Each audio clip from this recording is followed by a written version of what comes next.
This is They Create Worlds, episode 79, The Six Children of EA. If anybody wants to find me, I'll be in the last place you would look. In a place where people used to be, a land that's called reality. You'll find me there. Welcome to They Create Worlds. I'm Jeffrey and I'm joined by my co-host, Alex. Hello. Just like the Thunderdome, 6 will enter. 3 will leave victorious at the greatest influential things of the 6 initial titles of EA. Or maybe we'll just like them all. I'm not quite sure. I don't think that's how the Thunderdome works. Oh. I don't think 6 enter. That's not in the rules. Pray I do not change the rules further. Well, now we're just completely mixing our science fiction metaphors. I have no idea where we are anymore. Well, I think if you were around in the time of EA when it first launched, you may have been a fan of Star Wars. You may have also been a fan of Mad Max. As a result, I'm mixing it all those classic 70s and 80s references. Just be glad I don't bring out Crawl. Oh, dear. There was going to be a coin-operated video game based on Krull, but that's a story for another time because we're not talking about Williams Electronics and arcade video games today. No, we are talking about the 6 titles that launched Electronic Arts in the year 1983. We have, of course, talked about this a little bit before. We did do an episode on the founding of Electronic Arts, and it's kind of hard to discuss the founding of a company without also discussing the games that they launched. Yeah, we discussed this at length, I would have thought, with our early history of EA episode and in our EA the Teenage Year. Between the two of them, we should have certainly covered all of this.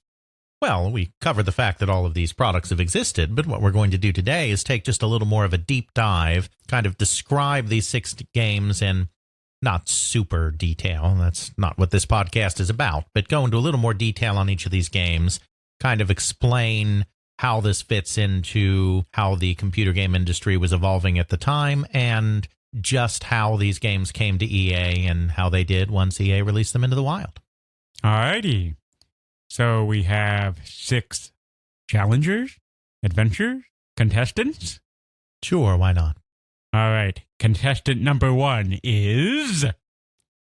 So when EA was first formed, May 1982, they needed software artists. That's what they called these programmers and game designers that they were bringing into their sphere, software artists. The goal was to scour the country for the best programmers and designers that they could find, though in truth, at the start of the company, Trip Hawkins already had some ideas of some of the people he wanted. Now, the very, very first person to sign with EA, as far as I know, was actually, I say person, but it was actually a duo. It was the company Freefall Associates. And despite the fact that Trip Hawkins had some ideas of who he wanted and he was going to have his producers all go out and scour the country, this pairing ended up happening almost completely through coincidence and accident. We talked a little bit about Freefall, of course, when we did our Birth of EA episode, but the associates in this case were John Freeman and Ann Westfall. I can't remember if they were quite married at this point, but if they weren't married yet, they were together and they did marry. John Freeman was the co-founder of the company Automated Simulations, which later changed its name to Epix. He co-founded that company with Jim Connolly. Jim Connolly was a programmer. John Freeman was not. John Freeman had done a lot of work in writing articles on games and on game design, pen and paper stuff, board games and that kind of thing. And so he knew a fair amount about game design. Jim Connolly knew programming. So when Jim Connolly decided he wanted to do a game, the logical thing to do was to turn to John Freeman to help him put together a rule set for that game. So they had this partnership for a few years. And then in late 1981, John Freeman met Ann Westfall, another programmer, one of the rare women programmers of these early days, at a computer show. Their booth, I think, was right next to Epix's. They hit it off. They started seeing each other. I think she may have briefly joined the Automated Simulations / Epix crowd. But around this time period, John Freeman was getting upset with his co-founder. There are a few different stories about this. John Freeman himself doesn't go into it too much other than to say that he felt that the company was getting too political and there was too much worrying about who got what and not enough focus on just making product. Jim, whom I've interviewed, says he doesn't really know why John Freeman was mad, but he says John Freeman was definitely mad about something. Susan Lee Marrow, who became one of the early Electronic Arts producers, but who was also at Automated Simulations before that, says that she believes it's because when they were divvying up the stock in the company that Jim got more than John, and John was unhappy. Could be that, it could be something else. I mean, it's one of these things that we may never know the full story on. But there was unhappiness, and so John Freeman left Automated Simulations with Ann Westfall, and they went and formed Freefall Associates together. They knew they wanted to make games together. They knew they weren't going to be a publisher, but they weren't looking at Electronic Arts. They weren't really looking for a publisher at all yet, but as a favor to a friend, they placed an ad advertising their services in a computer magazine. When that issue came out, Trip Hawkins happened to see it. So they got a phone call, this is Trip Hawkins from Electronic Arts, and they thought it was a scam. Because A, they had really only kind of half remembered that they had placed that ad in the first place, because it wasn't really their prime motivation at the time. And B, their copy of the issue actually had that page missing. So they hadn't realized that their ad had actually run in the publication. It was just their copy was screwed up. It wasn't the whole print run that was screwed up, just, their copy. So once they got over the whole, yeah, right, sure, yeah, you want to hire us kind of thing, and everyone figured out that everyone else was for real, they got together and they were very intrigued. They were intrigued because of this software artist approach. They were intrigued at the idea that their contribution would be valued in this way and that EA would be giving them a lot of freedom on how to proceed. So they pitched 2 games, and Tripp said, well, go ahead and work on both. And so that's how the 2 of them got signed to the company. Those 2 games that they pitched, both were released, though one of them was not one of the launch titles. One of them was a murder mystery game, Murder on the Zinderneuf. The other was a very unusual action strategy hybrid game that, of course, I know you know very well by the name of Archon. I like that game. I really wish there was a modern rendition of it. Yeah, it's a game that you could see being on phones or something, I mean, at the very least, yeah. Or even local co-op play, especially with the sort of retro kicks that a lot of the game industry is in currently. Yeah, put it on the Switch. There you go. There were a few different inspirations for this game. It kind of grew out of seeing a few different things. There was this great medieval chess set that John Freeman had been admiring in a store or whatever, with these elaborate pieces that were done up as men-at-arms and real knights on horses and all of that kind of thing. I mean, we've all seen chess sets like that.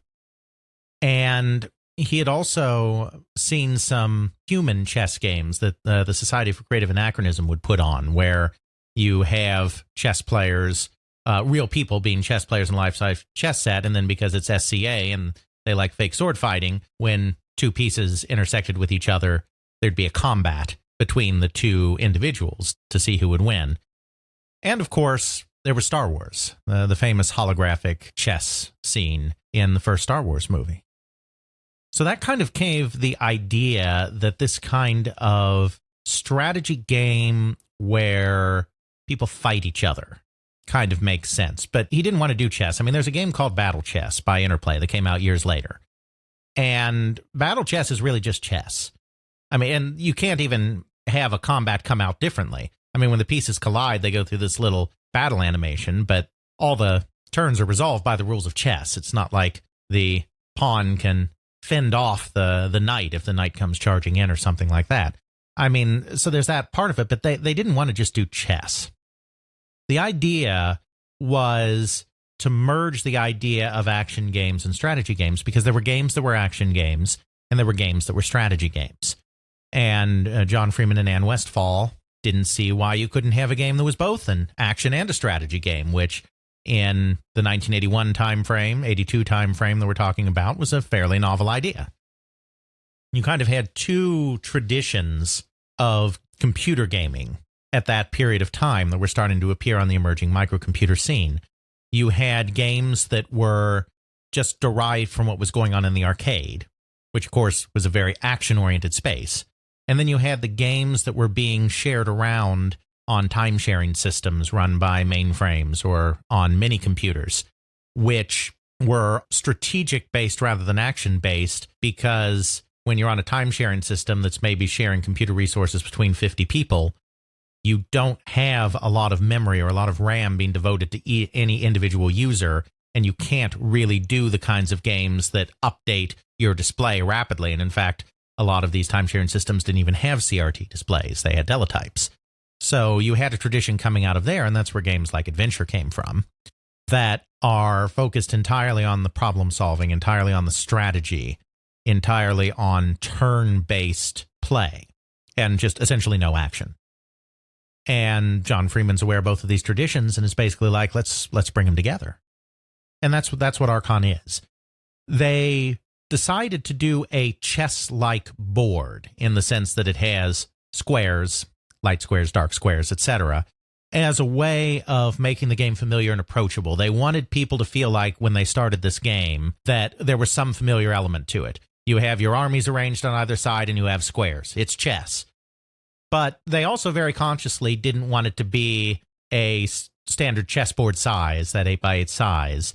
And they didn't want the squares to be in a chess-like configuration because they wanted people to know at the same time, and this is something John Freeman said in interviews, I'm not just being some hoity-toity critic here trying to define authorial intent. They wanted, at the same time, for a person playing the game for the first time to realize that this is not chess. So they kind of wanted this cognitive dissonance where I know what this is, but it's not quite what I think it is. What's really interesting about it is you have squares that are always black or always white. And these provide bonuses to light or dark based on who's on it. So if you fight a dark creature on a dark square and you're light, then the dark has more life than the light one and is more likely to win. That plays into the strategy. Yes. In the middle of the board, there are less of these always the same color tiles, and they're shifting tiles where it will shift between neutral, black, and white, where it's possible that you could be evenly matched or one side or the other controls it. Furthermore, it's really interesting in that the goal is not to checkmate the king or take out the king. The goal is to control the most power points. That's right. And each side starts off controlling about 3 of them. And then there's some in the middle that you need to control, and you need to control all of them in order to win. That's another aspect to this dynamic here. Absolutely. The reason for all of that, the dynamism of the board and the combat and the shifting of control, is because they wanted to create a game that was strategic, but they wanted to create a game that was clearly a computer game and was taking advantage of the fact that a computer game can have things happen in real time, that things can happen quickly. So they wanted to have that action component, and the action component is that whenever 2 pieces occupy a square, then you've got an action minigame that you play in order to resolve things.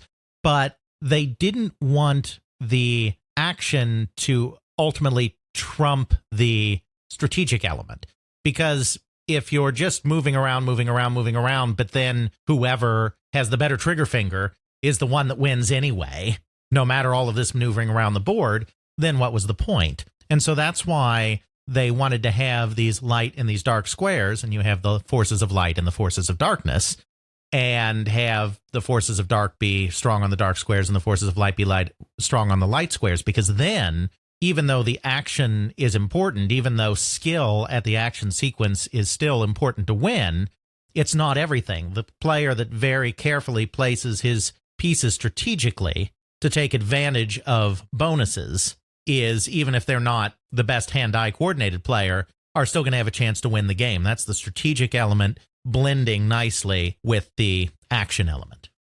So really, Archon is a very interesting game with a lot of mechanics and dynamics to it, and is an excellent start for EA to have as one of its launch titles. Absolutely. And it really epitomizes something that Trip Hawkins really felt important in the positioning of the company. Now, I don't know if this is something that he had from the beginning as an idea, or something that emerged as he and his marketing people got a look at all the launch titles they ended up having.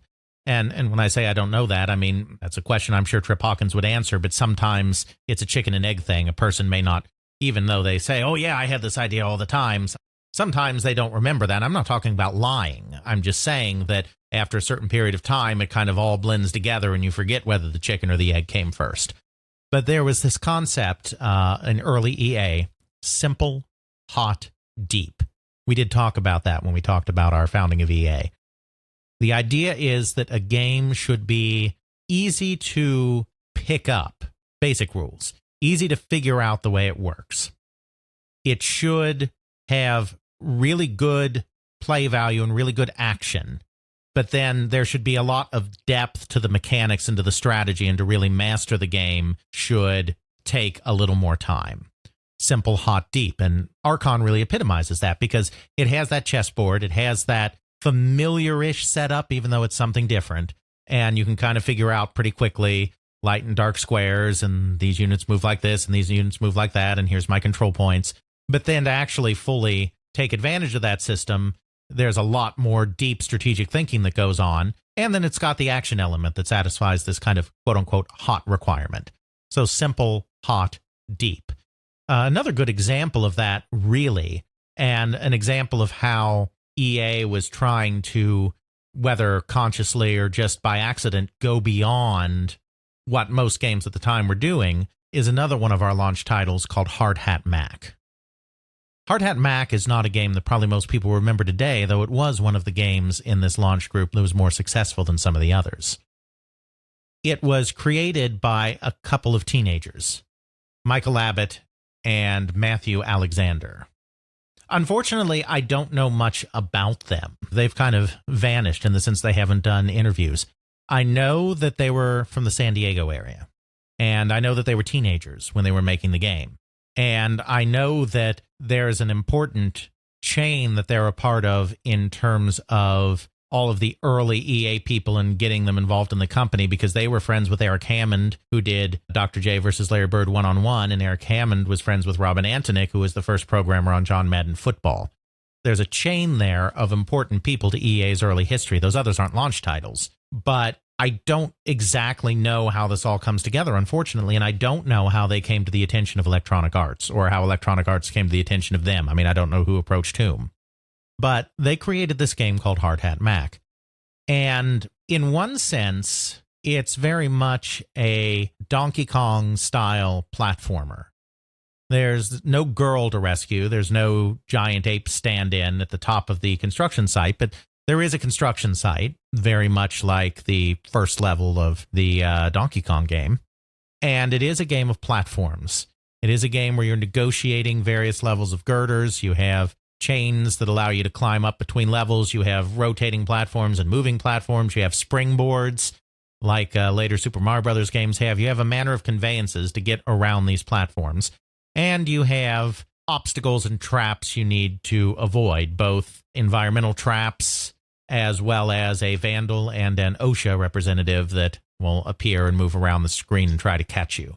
So it has all of those action elements. It has those platforming elements. But it's not a get from point A to point B kind of platform game.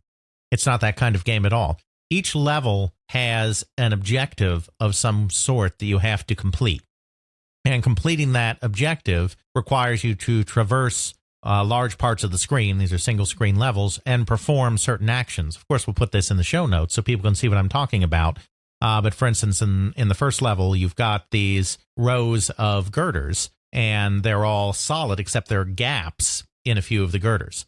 There's a jackhammer that's run amok around the screen that's moving around, and there are girders. The missing girder pieces are scattered around the map.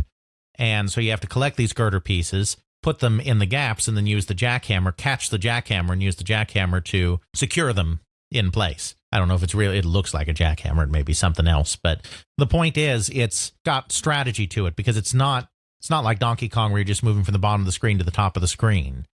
It's actually, okay, we've got these things we've got to do here, here, here, and here. And how do I navigate the map to make this work? So it's more of an action game than an Archon. But it has that strategy element to it again.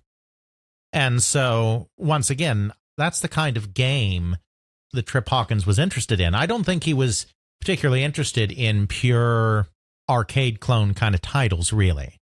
I mean, if you look at the early EA output, something like a Hard Hat Mack and one of our other games that we're going to talk about in a little bit here, Axis Assassin, the two launch titles are really the only titles that they did in their very early lineup that were more action-y.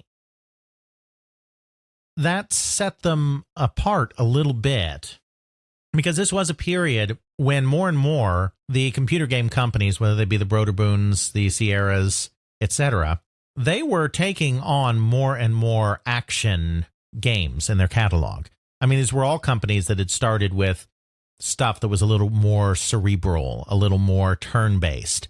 And as the arcade became bigger and bigger and bigger in the early 1980s, they started to move more and more and more towards mixing in action games. It's not like they left their roots. Sierra, of course, kept producing graphical adventure games, even as they were doing games like Jawbreaker and a licensed port of Frogger that were more arcadey and action-y.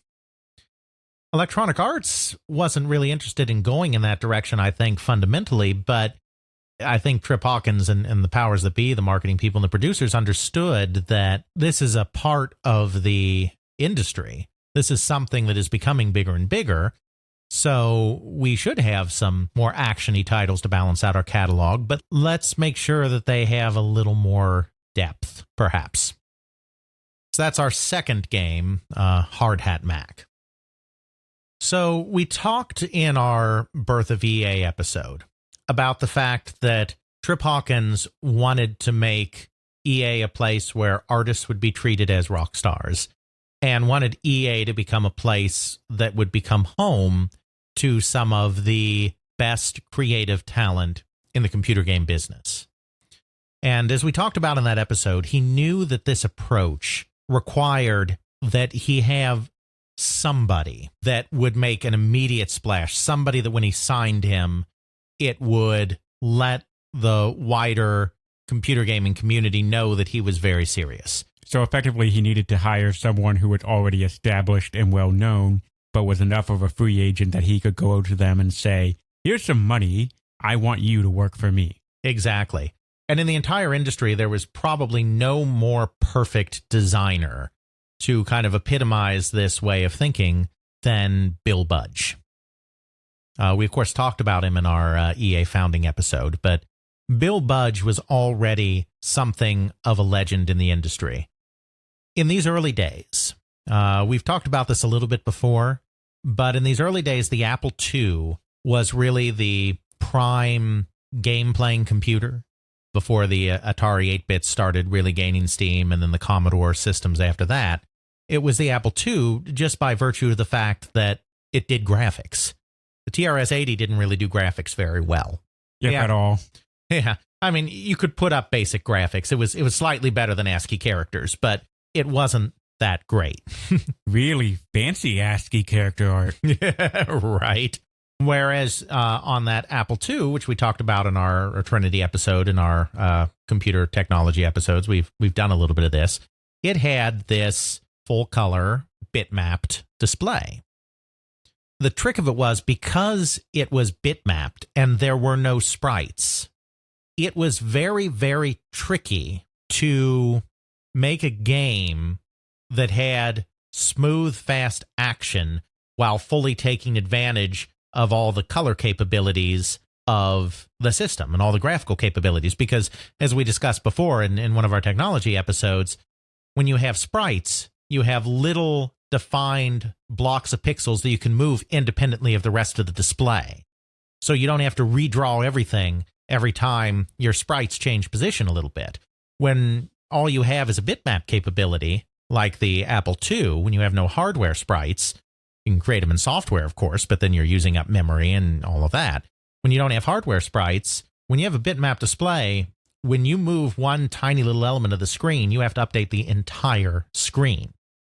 There's no blocking it off into quadrants or whatever. For all I know, some particularly adept programmers found ways to do that, but natively speaking, you're redrawing the entire screen every time.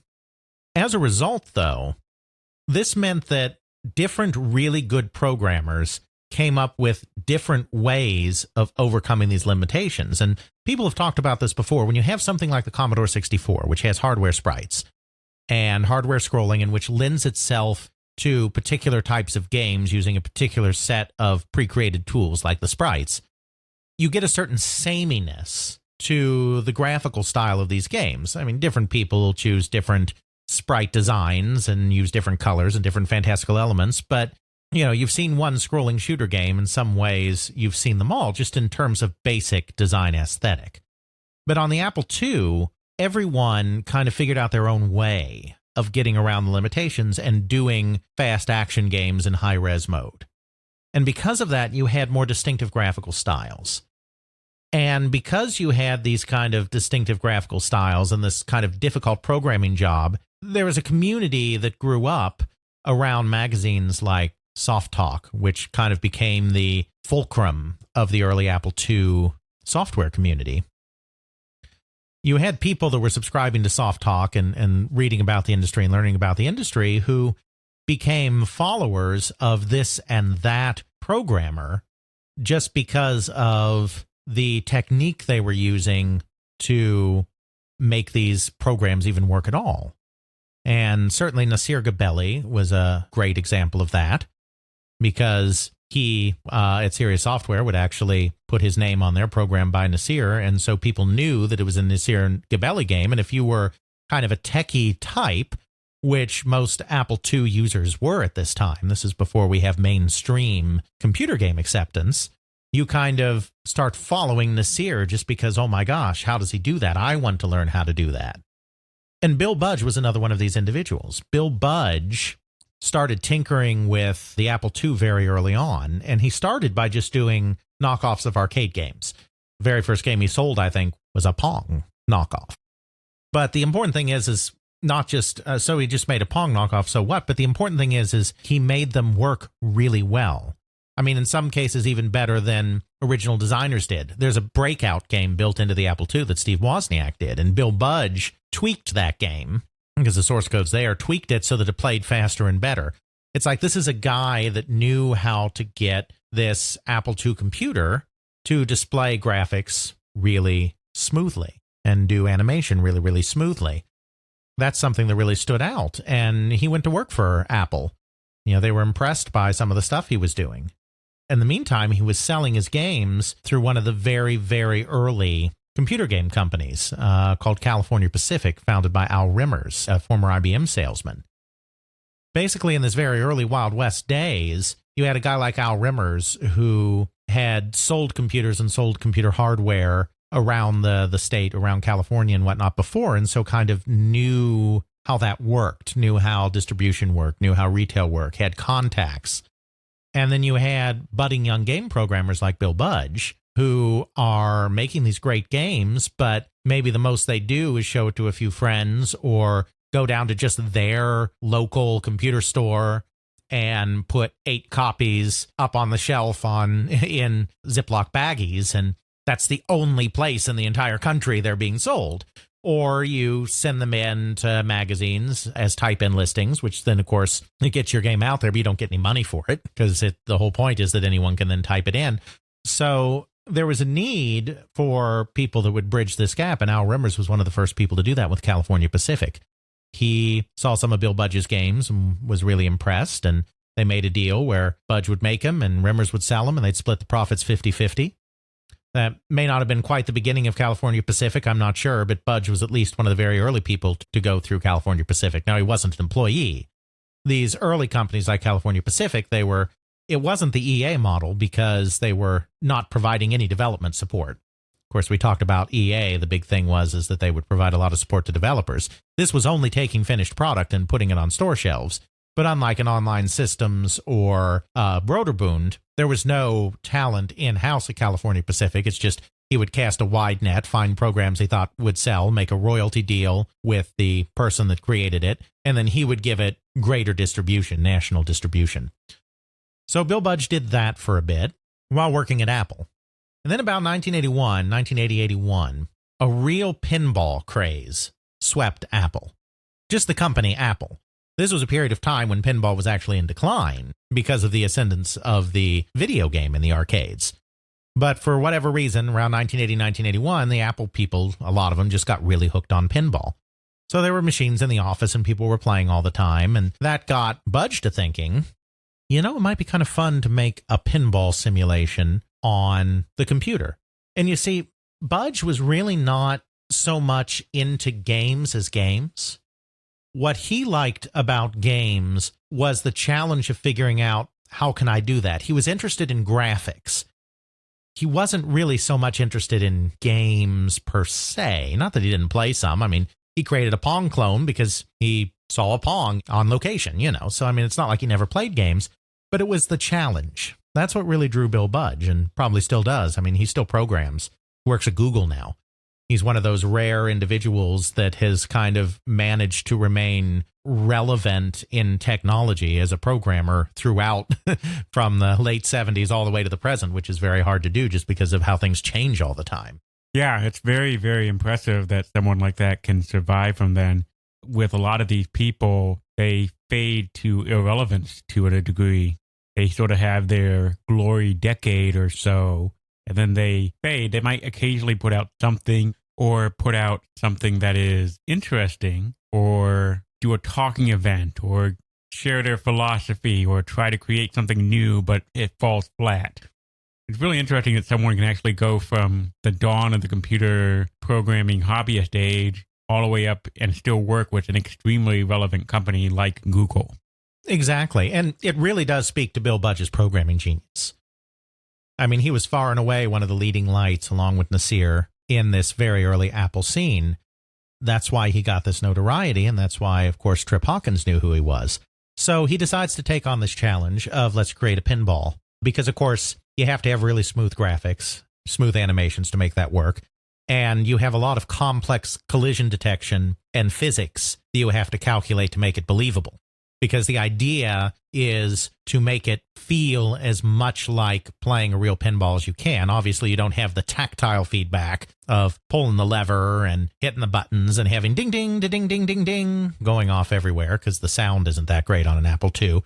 But you want the ball to move like a real pinball should move. And when it hits something, you want it to react in a way that if you were in a bar playing a pinball machine, you would expect that ball to react. Otherwise, pinball aficionado is going to say, well, this game's crap. It's terrible. Nothing works the way it should. So that's really challenging. Even on a more advanced computer, that can be a challenging problem. But on an Apple II, that's an incredibly challenging problem. So he creates a game called Raster Blaster, which is just, it's a single pinball table. That's all it is. But I mean, it's really well done. By this time, he decides, it's pretty clear that he is really good at what he does. I mean, he can figure that out. I mean, he's getting big royalty checks for the games, and he also did a graphics package that California Pacific released, because like I said, computer graphics, that was the real thing he cared about. It's like the games were just a gateway to figure out solving graphical design challenges. So he decides at this point that he can do better in terms of getting money back on this stuff. So he decides to establish his own company. Calls it Budgeco. I think his sister runs it with him. So it's a family company. And he sells Raster Blaster himself through Budgeco. And Raster Blaster does pretty well. So at that point, he's thinking, well, what's the next step? I've made a pinball table. What's the next step from that? Well, some people might say multiple pinball tables. But, not really, because that's just more of the same, really. So he thinks, what about, because, like I said, he's always more interested in the technical challenge or the implementation of ideas than he is in the finished product. So why not extend this in a way that he would find compelling, which is let's give someone a toolkit where they can create their own pinball machines. The other aspect to this, of course, is that he was at Apple in the early 80s. And at Apple in the early 80s, they were examining the Xerox PARC facility. They were examining the GUI stuff going on there. And they were starting work on the Lisa computer, which had a graphical user interface. Point and click, drag and drop, etc., etc. So because he's been exposed to this, he's like, and the best way to do this would be to essentially have a GUI interface, because then you can construct a table right in front of your eyes. You have your elements, you have your bumpers, you have your flippers, you have your barriers, you have all your elements, and I can put them all off to the side. And then, there aren't really mice in these days. Apple kind of has a mouse, but most people are using joysticks. So you're not using a mouse, but then you have your joystick, and you can use your joystick to select an element, drag it over onto the playfield in progress, and position it where you want. So he's doing a GUI construction kit before most people even knew what a GUI was, because this is before operating systems out in the wild were really GUI. This is when people were still presented with that blinking green cursor, and then it was like, okay, go do something. This is the days of the logo programming language, where the idea of drawing art on the screen was you had a turtle, and then you typed in coordinates for your turtle to move to draw your lines. So the idea of having predefined graphical elements that you could mix and match through a drag and drop graphical user interface, I mean, that's revolutionary in this 1982, 1983 time period. Let alone having that really be on the Apple II. Oh, yeah, exactly. This isn't a Lisa. This isn't a Macintosh. This is the lowly Apple II, which doesn't have, huge amounts of memory. So the only time the public really got exposed to a point-and-click graphical user interface and it being popularized is really a combination of the Macintosh and Windows 3.1. Right. And so here you have, back in 1983, a kind of primitive version of that. I mean, it's not everything, it's not like there's preemptive multitasking and all of these fancy things that would come to define a GUI operating system, but just the idea of moving graphical elements around on the screen using a joystick was just revolutionary. So that game was already complete. Unlike the other games, and we're going to go into a little bit of what did EA do, what did the people do.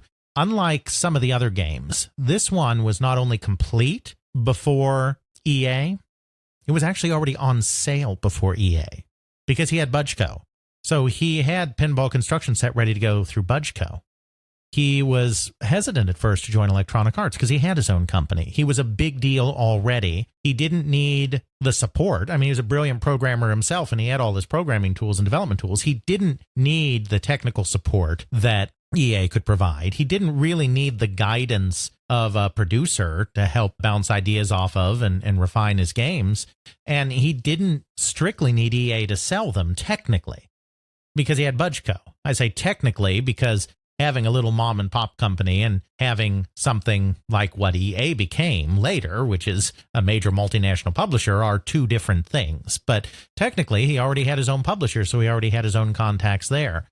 You make it sound like he did release it under Budgeco for a while before EA picked it up. I do believe he did. So conceivably out there could be versions of the game with the EA logo and ones with the Budgeco logo. Yeah, I'm not positive. I know Raster Blaster was under Budgeco. I'm not positive if Pinball Construction Set got out into the wild as a Budgeco game before EA. I do know that it was completed. Like, by the time he signed with EA, it was already a completed game. I'm not sure if it ever actually made it into the wild as a Budgeco game. Be interested to be something to find out. So if you have an old copy of Pinball Constructor Set, see who published it. Yeah, and it may have just been EA. It really may have been, but it was certainly completed while he still had Budgeco. So, he didn't want to join at first, but Tripp went after him really hard, and may have, reports are conflicted on this, but may have even given him some EA stock. Now, these artists, they signed them to royalty deals. They were not employees. We talked about that at length. And they were also not, generally speaking, stakeholders. What they got from EA was the development support and marketing and distribution clout. What they got in return for that is royalties. But Tripp really felt he needed Bill Budge, so he may have even offered him EA stock to get him on board. At the end of the day, Bill Budge didn't really like running a company. He felt he needed to. He felt he'd gone as far as he could with California Pacific, and the next logical thing to do is strike out on your own and found your own company. That didn't really appeal to him. So I don't think it was that hard a sell to get him to give up his own company. I think probably, and I don't know this for certain, I haven't talked to Budge. I mean, Budge has given interviews. I just haven't talked to him myself. I have to imagine that more of his fear was based around the fact that I'm a big deal already. And I don't mean that in an ego-driven way. I don't think Bill Budge is ego-driven at all. So I don't want to imply that. But I'm kind of a big deal already. What the heck is EA? I mean, why am I tying myself to this brand instead of being on my own or instead of going to a more established publisher? Trip Hawkins just wore him down. I mean, made him an offer he couldn't refuse, and so he signed. He was the first person Trip Hawkins targeted. I believe Freefall Associates signed first, though, as I said, Trip hadn't targeted them specifically. They just kind of ended up. He gets a kind of sweetheart deal, and Pinball Construction Set is then released under Electronic Arts. And again, it's simple, hot, deep. I mean, we do see this theme. Whether Trip had this theme in mind from the very beginning, or whether Trip developed this theme after he saw his original lineup, there's no doubt that most of the games that they originally had were fitting into this category of simple, hot, deep. It's pinball, simple. I mean, everyone knows what pinball is, and it's a GUI interface, which is an intuitive interface. The hot part, maybe it works a little less well on this one than some of the others, but obviously after you create a pinball table, you can play the pinball table, or you can go share the pinball table with your friends, and the actual playing of the pinball tables, I mean, pinball's a fast action game, so, you know, there's your hot. And then deep, it has, for the time and for the platform, a nice, robust physics engine, and it has a lot of different options on pieces to put in your table, and then how you put them all together, where you put them, how they play off of each other. So there's your deep right there. The GUI interface makes it easy to do, but there's a lot to play around with. So there's simple, hot, deep once again. If there's one game that doesn't fit this simple, hot, deep mode Or model. I would say it's the game Axis Assassin, which is also probably the least known or least remembered of the launch titles at Electronic Arts. Be very, very quiet. We're hunting Nazis. Well, not at all. In this case, it's not that kind of axis. It's referring to sort of Cartesian plane axes. Not Nazis, but I mean, that's the first thing you'd think of, right? I mean, the name, and we're going to see this with another game as we go on as well, the names are a bit inscrutable on some of these games. Hard Hat Mack is fine. I mean, it's a construction worker. It's a platform game. It takes place on a construction site. The main character's name's Hard Hat Mack. That makes sense. Pinball Construction Set. I mean, it doesn't get simpler than that. It's pinball. You construct it out of this set of things. Yeah. But Archon, light and dark. Okay, well, I can sort of see that with you got an Archon as the avatar of something, and you're taking over the control of as the avatar of your will of against light or darkness. I'm fighting my evil side. Sure, I mean, you know, it's there. You can construe it. You can, but we're starting to get a little bit more, huh? And then Axis Assassin. And my interpretation was completely wrong. But logical. Yes. Because, I mean, Axis can obviously mean many things, but, you know, when you put assassin with it, it really makes it feel like... And keep in mind, this is the 80s. Compared to now, World War II is still relatively closer to the modern thought process. Well, and, you know, Raiders of the Lost Ark had just come out 2 years previously.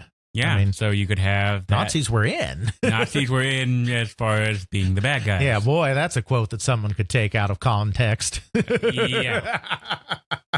So anyway, yeah, I mean, that name's a bit of a stretch. And unfortunately, I don't really know anything much about the game either, about the genesis of the game either. Nobody really does. And I've talked to the producer of the game, David Evans, who was the first EA producer, and he even said, wow, this is the first time I think someone has, or his exact words are, you're getting really granular here. And he didn't mean that as an insult. He's just saying, and then he said, you know, I haven't been asked about Axis Assassin since probably 1983, you know, when he was doing press for the thing or whatever. So, you know, it's probably the most obscure of the starting six. The creator was a guy named John Field. And David Evans, even though he's the producer of the game, cannot for the life of him remember how EA and John Field got together. He was another teenage programmer. Already you're seeing, just as a theme, as we go through these first four games, You have two games that were created by existing superstars within the industry. Bill Budge, one of the most well-known names. John Freeman and Westfall, the names probably not quite as well known, but people know what Automated Simulations was, and John Freeman was co-founder of Automated Simulations. So these are superstars, and then you have these two that are teenagers. You have the Hard Hat Mack crowd, the two teenagers that made that, and you have Axis Assassin, another teenager. He was from Menlo Park, California, which is in the Bay Area. So he was real nearby. You know, the Hard Hat Mack people were down in San Diego, which is, even though it's the same state, anyone who knows California knows that's a world away, all the way down in San Diego. So he's nearby. He's a crackerjack programmer, and he's already been doing some arcade shoot-'em-up kind of games. He'd already done one. Dave Evans doesn't remember how everyone got together. He doesn't remember if EA went to him, if he went to EA. He said he does think that John Field had done a game previously, so that may be how he came to EA's attention. He does remember that he went to the Field house. He's a teenager, so his parents, his mother, and signed him up there. As far as David Evans remembers, he had an idea for his next game, but that game it wasn't done yet. So, you know, again, we've got a mix of that. Archon was not done when EA came a-calling. They had the idea, and they pitched the idea, like on day one, to Trip Hawkins, but no work had been done yet. Pinball Construction Set, completely finished. Hard Hat Mack, I'm not sure, because, again, I just know so little about the two guys that did it. In this case, at least according to David Evans' memory, ideas kicking around again, kind of similar to the Freefall situation, but not created yet.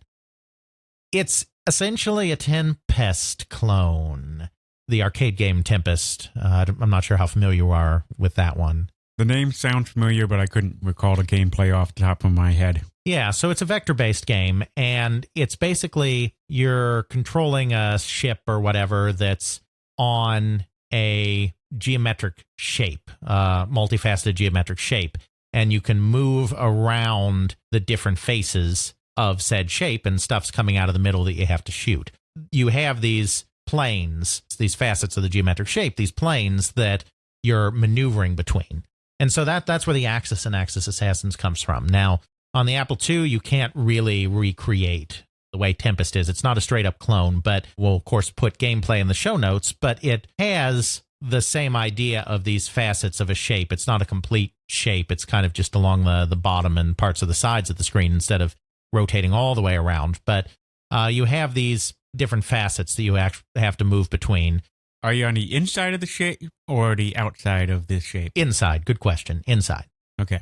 So imagine you're inside a cube or hexagon or octagon, and you're flying around that, shooting whatever is coming out of these faces or the center spot. Right, exactly. And so this one doesn't fully recreate it, but it's very much in the vein of Tempest. There are barriers. You kind of have to move between portions of the shape to dodge barriers, and you're shooting stuff that comes after you. It's the most purely action-oriented. There's a little bit of strategy involved, I guess, in making sure that your ship's in the right place at the right time, but that's a stretch. It's an action game. Hard Hat Mack is nearly a pure action game, but at least it has kind of more strategic objectives that you have to accomplish. This is probably the most purely action-oriented of the original lineup. It's the one that strays furthest from the simple, hot, deep formulation. But do remember, this is the period of time when games like Tempest, which Axis Assassin was based on, were a really big deal in the arcade. And so Electronic Arts really wants to make sure that it's in that space. So of the initial 6 games, most of them are more cerebral, more strategy with just some action elements. But then you have a couple. You have Hard Hat Mack and you have Axis Assassin that are really more based on pure action, and Axis Assassin probably more so than any other. Perhaps that's part of the reason why it's not quite so well remembered today. I mean, there are other reasons which we'll get into, but the fact that it doesn't fit the EA mold, that it doesn't feel like an early Electronic Arts game, may be part of the reason it's overlooked. I don't know.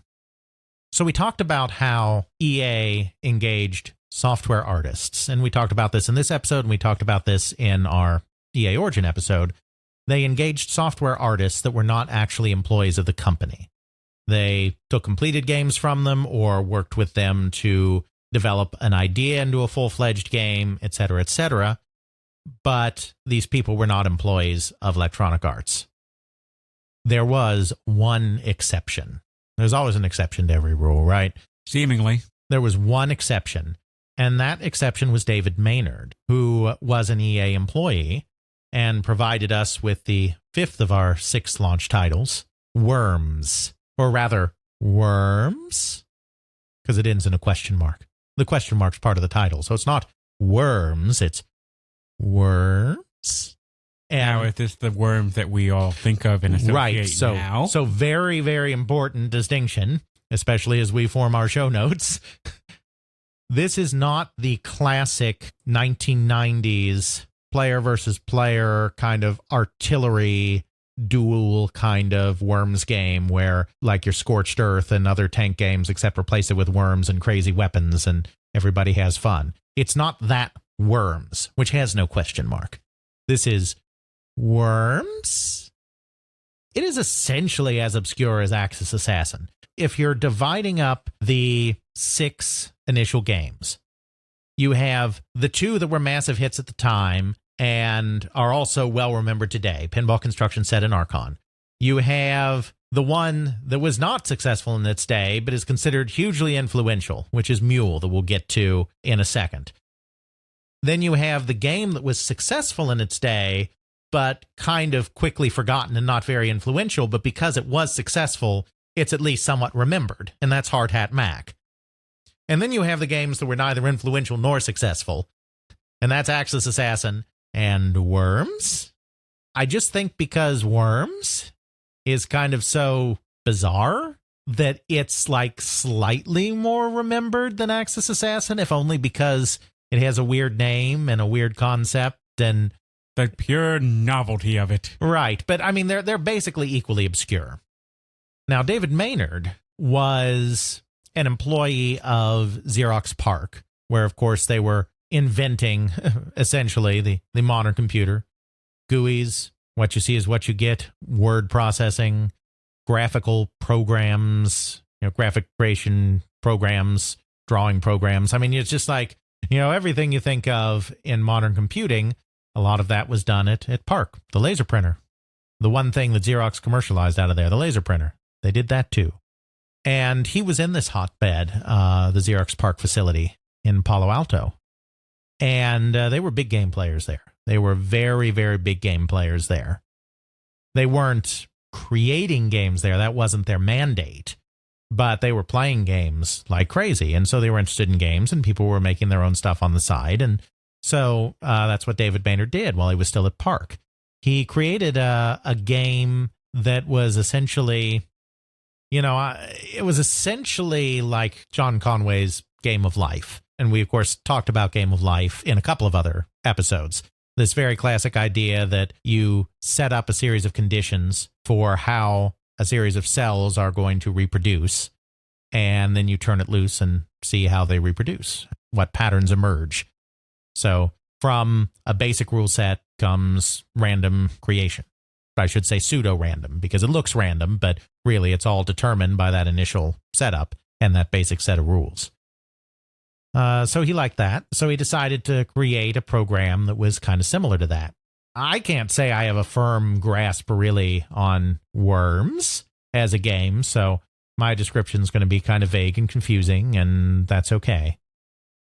There's really no good gameplay out there on YouTube and whatnot, unfortunately, that I've seen. There are videos, but it's just videos of the computer playing it itself, not really anything that shows you how a human player would set up the inputs. All I know is you've got this kind of grid of points, and you have these squiggly lines. You input some basic rules on how those squiggly lines will react when they come up against other squiggly lines. And these squiggly lines start taking control of more and more of the screen, kind of in triangular increments. And then the other players, there's 4 of them, the other players' squiggly lines are doing the same thing, and they're coming up against each other and changing direction and this and that. And eventually, someone has gathered, I guess, more of the screen than anyone else, and then I guess they win. So sort of like a deterministic, non-interactive version of Snake. Yeah, a little bit. And certainly it's like the game of life, except that I think you periodically enter new commands, whereas in the game of life, it's just you set everything up at the beginning and then it just goes. So, it's like a slightly, I know I'm not describing it well, and I'm sorry, but I mean, it's a game that has a question mark in its own title, so it seems kind of fitting that we're left with so many questions about worms. I like my snake analogy. Yeah, no, that kind of works. It kind of works too. It really does. It's kind of if you took Game of Life and added a little bit of Snake to it and a little bit of kicks to it, just in terms of taking control of the screen, nothing else. And I guess that's kind of Worms. He didn't name it that. I don't know if he had a name, but that name was given to by Electronic Arts. So he created that game over about 6 months at Park. Then he got into a fight with Park about whether he really owned it or if Park owned it, because he had made it there. But I mean, he wasn't making it for them. But you know how companies sometimes are like, anything you do here is now ours. And so he fought them for another 6 months before he could do anything with it. And finally got them to agree that, yeah, it was his program, that they weren't going to interfere with him. And so then he went looking for a publisher. And it just so happened at the exact same time that you have Electronic Arts, where, as we discussed in our EA Origin episode, they're putting together their technical team, their in-house hardware and software experts that would be creating development stations and tools to aid the software artists in what they were doing. They were putting together this team, and the person putting that team together was Tim Mott, who is another veteran of Xerox PARC. So Tim Mott knew David Maynard from the Park days and actually hired him to be one of these engineering support people, along with Steve Hayes, another Park person. It's kind of the entire technical side of early EA was built out of the Xerox PARC apparatus. So he was hired in to do that. And oh, by the way, I have this game that I also want published. I actually don't know which order it is. I don't know if it was, oh, I've got this game, and then he was like, hey, I remember you from Xerox PARC. I need a guy like you. Or if it was, hey, I remember you from Xerox PARC. I need a guy like you. Oh, by the way, I have this game. I'm not sure which order it was.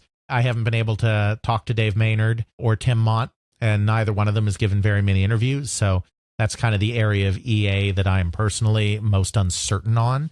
But I do know that he ended up being hired, and they ended up publishing his game. And everyone was like, worms? Yeah.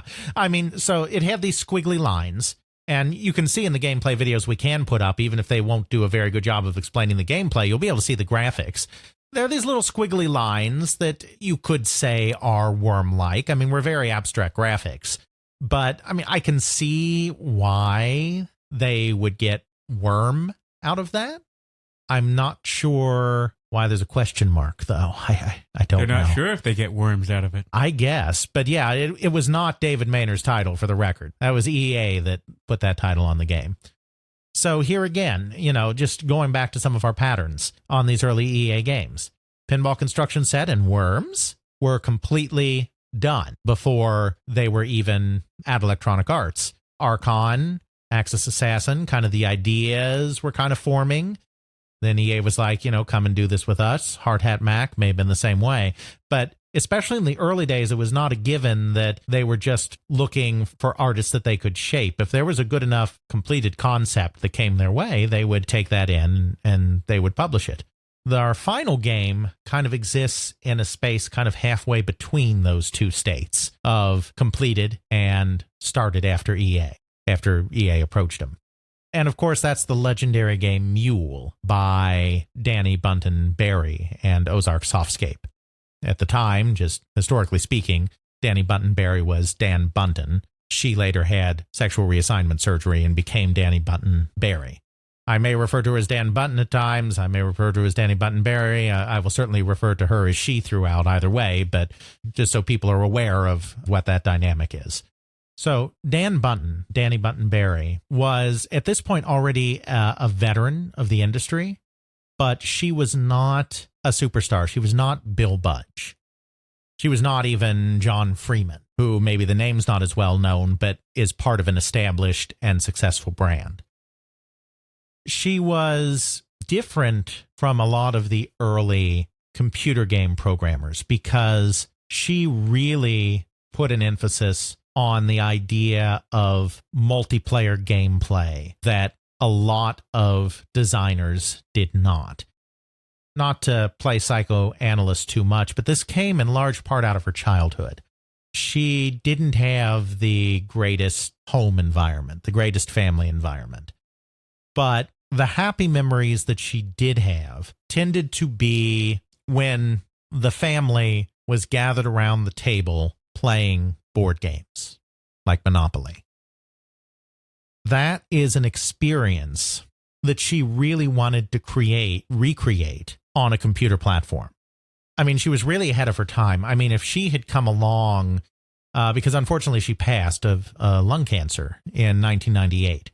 So she passed before we got to the kind of modern indie game movement. It would have probably been incredible to see what she could have done on a smartphone or on a Switch or on a casual Steam game or something like that, because I think it would have been remarkable. She was kind of in the wrong time period to make this work, but it's something that she was very, very interested in recreating.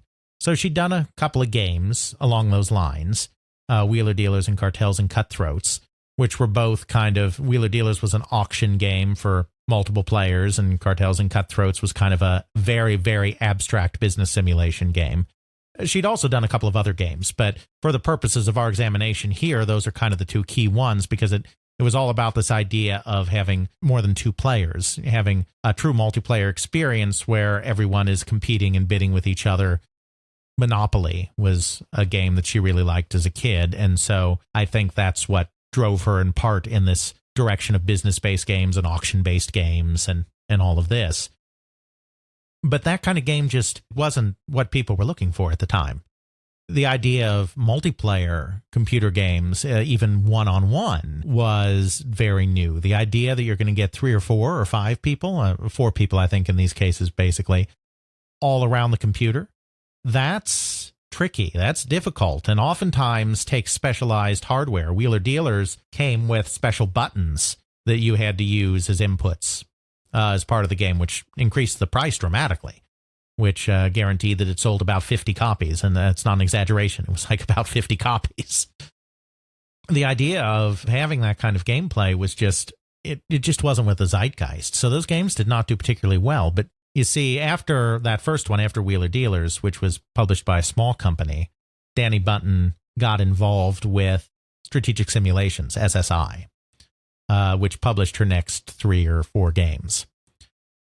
Trip Hawkins was still at Apple, but wanted to immerse himself in what was going on in the computer game space as a prelude to founding Electronic Arts. He became a board member of SSI. He was on the board before EA, and even after EA, they had a close relationship. So he was aware of these games, and he loved the idea of Cartels and Cutthroats. It was a very, very abstracted game.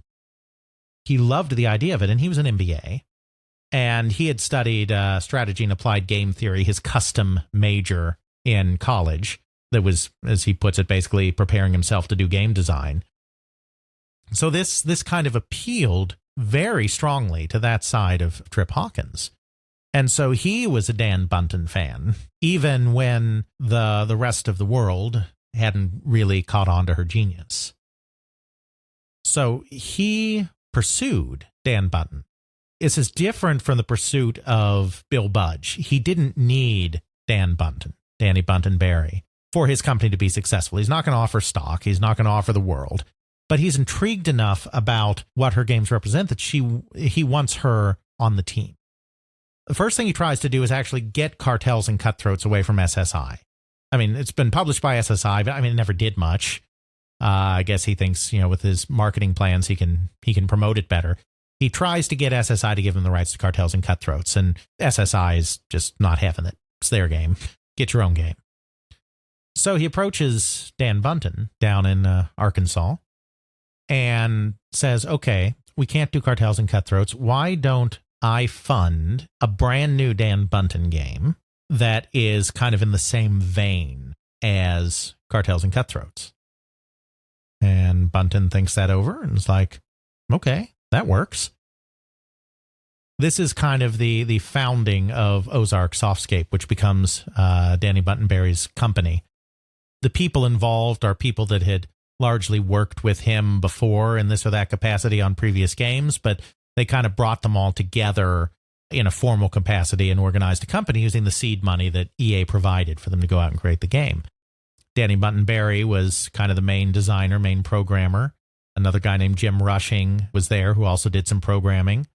There was Alan Watson, who was the primary artist. He did a little programming too, but the main thing was the art.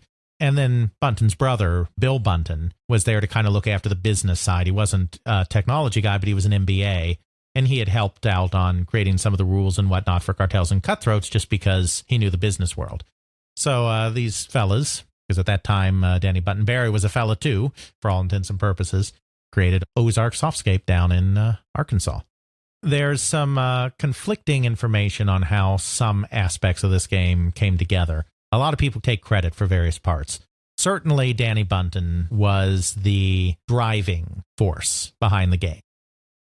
Trip Hawkins claims that he was involved in doing a lot of the economic modeling, building a lot of the economic model, which is believable. I mean, Danny Buntenberry had his brother, as I said, help out on Cartels and Cutthroats, who was an MBA. Trip Hawkins is an MBA, and Trip Hawkins was very interested in what was going on, so I can believe that a lot of the nuts and bolts of the economics came from him. Joey Barra was the producer. Joey Barra was different from the other early producers, and we talked about this a little in our EA episode.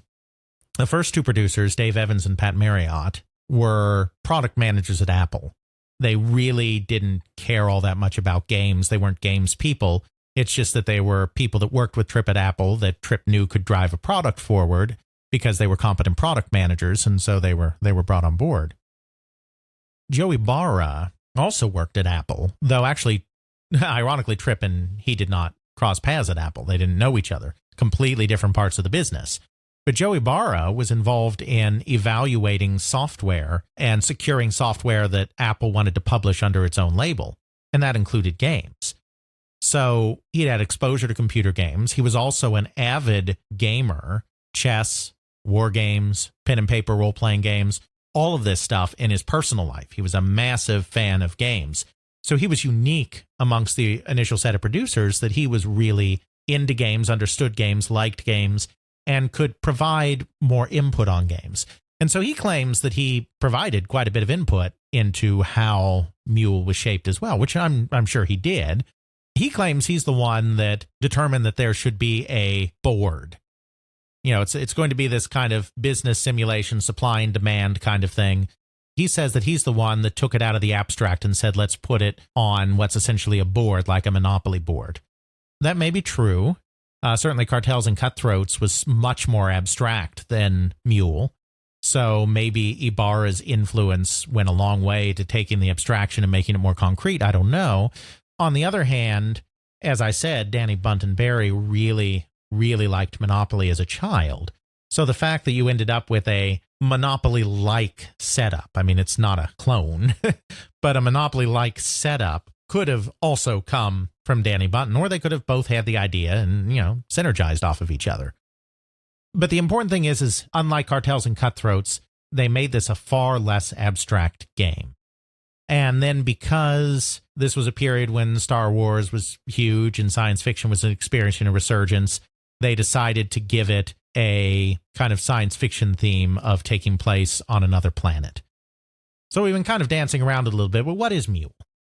The name comes from the robotic workers, because it's not mule like the animal, though that is what it's referencing, but it's M.U.L.E.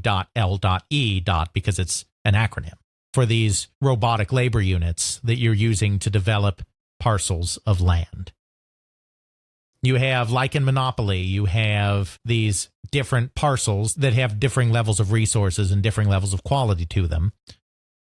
Each player secures land during a bidding phase. In order to keep the game balanced, everyone gets land every turn, but occasionally additional parcels come up for auction, and then the people who have the most resources can kind of bid on those.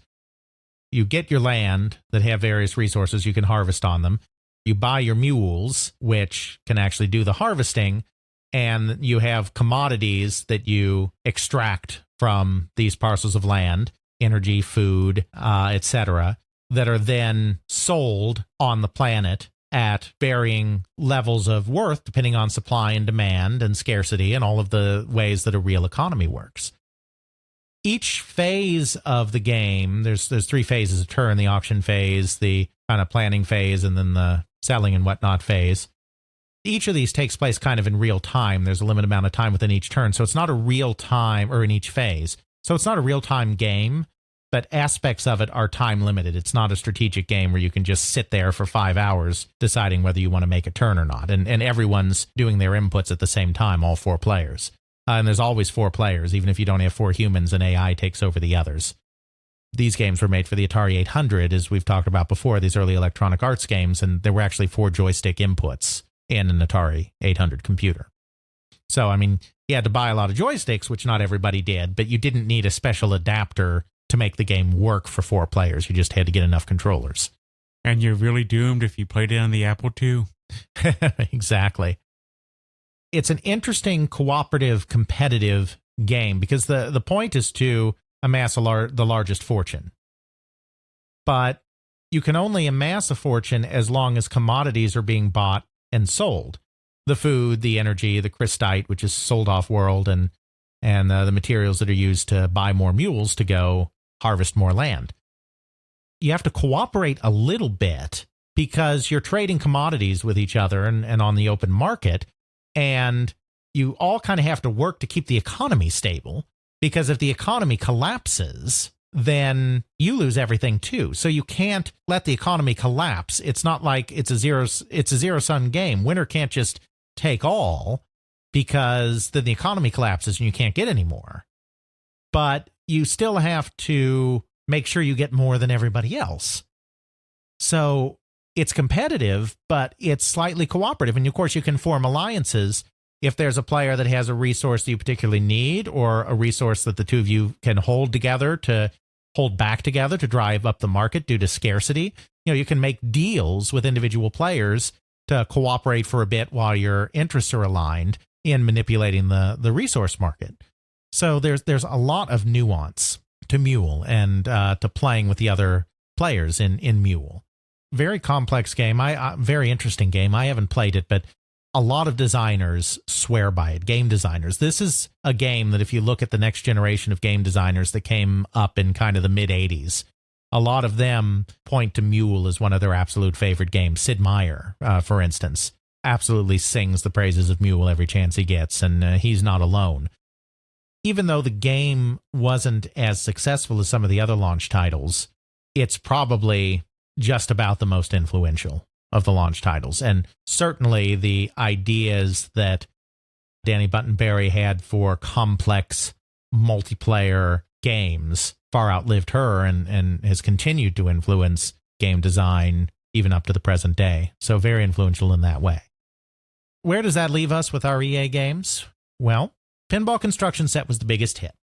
Pinball Construction Set sold in excess of 300,000 copies, and it spawned a whole genre of construction games in the mid-'80s. It was a short-lived thing, but for a brief period of time in the mid-'80s, both EA and some of EA's competitors were creating all sorts of construction set-like games.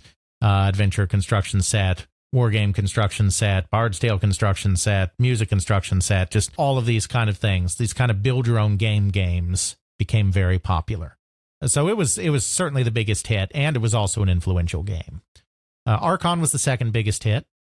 Archon sold north of 100,000 units.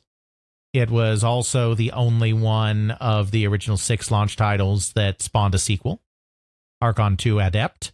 Very different game than the first one.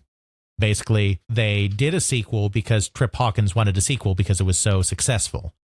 But Freefall, John Freeman and Ann Westfall, didn't really want to do a sequel where they just added a few new units with new abilities or whatever and called it a day. Even though Adept was technically a sequel, it was called Archon 2. It was essentially a completely different game because this is kind of where commercial reality and designer wants kind of collide. But just showing how much of an artist-focused company EA was in the early days.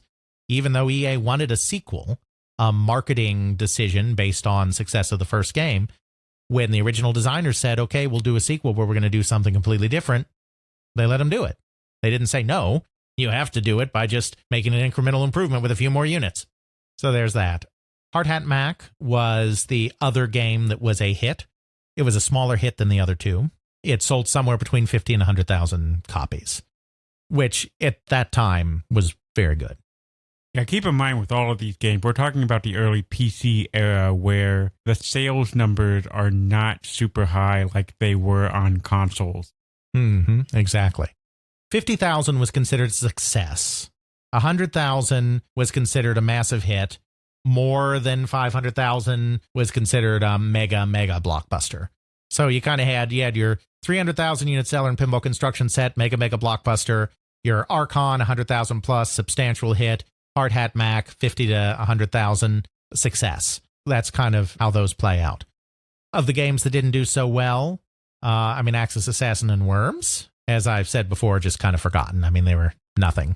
M.U.L.E, as we said, it only sold 20 to 30,000 copies, which even at the time was not a great showing. It was widely pirated, but everything was widely pirated, so I'm not sure how that speaks to anything other than to say that more than 20 to 30,000 people played it because it was heavily pirated.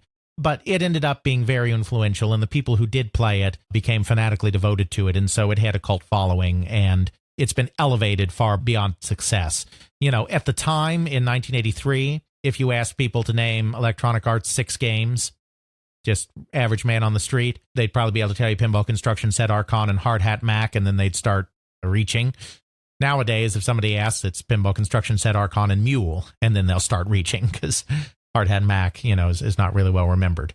So that's kind of the prism that you can see those first 6 games through. In terms of the designers, Bill Budge, as I said, he still programs up to this day at Google, but he never really did a game again. After Pinball Construction Set, he tried to expand the concept by essentially creating a construction set. It's like, what's better than a construction set to build pinball? A construction set that can build anything. And so he spent a few years kind of banging his head against the wall on this construction set idea, never really got anywhere with it, and then that was basically it for him in games. Though, like I said, he's still a very well-respected programmer and still programs today. Hard Hat Mack, like I said, the teenagers that did that, not so important themselves, but then they brought Eric Hammond in, and Eric Hammond brought Robin Antonick in, and these are the people that created some of the early EA Sports games. So they had an influence a little bigger than their own personal game output would suggest, but they were never big game designers again. David Maynard, he still codes today. He's another one of these guys like Bill Budge that lasts forever in the coding, but he was not really even a games programmer when he did Worms. It was just kind of, hey, I made this thing. Could you guys publish it? But, he spent many, many years with EA on the hardware side, on the technical side. Then he went and followed Trip to 3DO and worked on 3DO as well, but not really as a game person.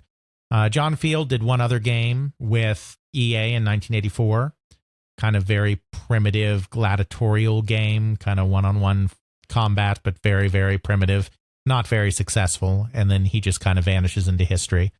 And then Danny Bunton-Berry, out of all of the original 6, she's the one that had the longest and biggest and most influential career. She's probably worth her own episode at some point in this whole crazy podcast thing. So I won't go into detail now, but suffice it to say, she remained a very big part of the industry until about 1992 or so, then kind of faded away a little bit and was just starting to come back in after her gender reassignment surgery and kind of all the fallout with her family and friends and whatnot that she had after that when she got her lung cancer diagnosis, and that was unfortunately it for her. That's in a nutshell. Those are those first 6 games from EA. They really Other than Pinball Construction Set, they didn't really set a tone of success for Electronic Arts. It really took, as we talked about in our EA episodes, first one-on-one basketball and then Sky Fox and the massive sales of those games and the rise of the Commodore 64 platform to make EA the massive success that we think of today. At the least, it provided a foundation for the company. It made them some important developer contacts, and it gave a sense of what kind of company EA was going to be, at least in its early years, with this whole concept of simple, hot, deep. Sounds good. What will we talk about with our last episode of the year right before the holiday season? My time does fly, doesn't it? Well, I was thinking that we would do something that we haven't done in a while. This week was something we hadn't really done before, and this next one can be something we haven't done in a while, and that's take a group of games that are linked by technology and kind of work through that. In this case, I'm talking about vector graphics in the arcade. Throughout most of history, up until we had HD systems, HD monitors that we have today, games were created just like a television image is created through raster scan. But there was a brief period of time in the late 70s and early 80s when you couldn't get very good resolution on raster scan, that a number of companies experimented with these glowy, crazy vector line drawing graphics instead, and created some very, very interesting and quite unique graphical conceits and some very interesting and very groundbreaking gameplay to go along with it.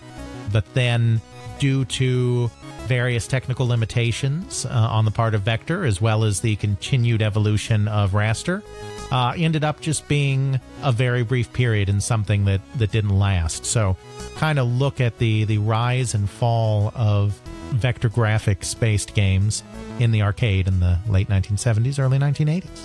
A light show to go with the lights of the holiday season. There you go.